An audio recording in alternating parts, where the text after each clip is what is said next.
नमस्कार मित्रांनो, स्वागत आहे तुमचं पुन्हा एका नवीन व्हिडिओमध्ये. मित्रांनो, भारतीय कॉर्पोरेट जगतामध्ये आणि आर्थिक क्षेत्रामध्ये एक अतिशय मोठी बातमी समोर आली. उद्योगपती मुकेश अंबानी यांच्या जिओ फायनान्शियल सर्व्हिसेसची उपकंपनी असलेल्या जिओ क्रेडिटमध्ये अमेरिकेतील दिग्गज बँक ऑफ अमेरिका यांनी तब्बल 49.9% हिस्सा खरेदी केलेला आहे. हा करार $1.9 अब्ज म्हणजे सुमारे 18,268 कोटी रुपयांचा असणार आहे.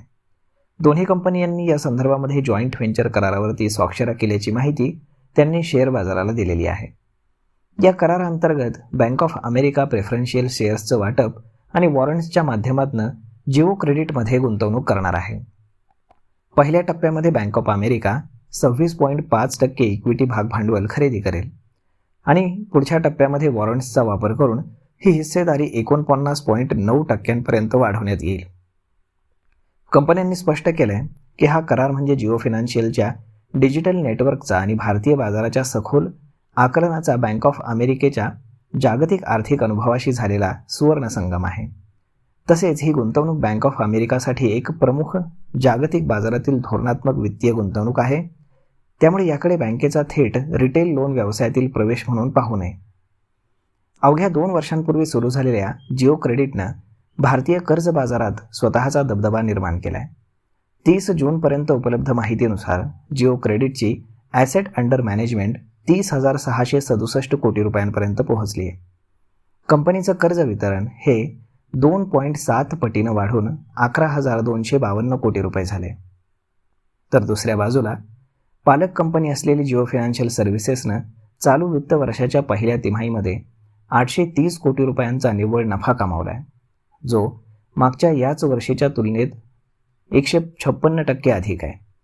या तिमाहीत कंपनीचे ऑपरेशन्सद्वारे मिळणारे महसूल हे 3.27 पटीनं वाढून 2,004 कोटी रुपयांपर्यंत पोहोचलेत.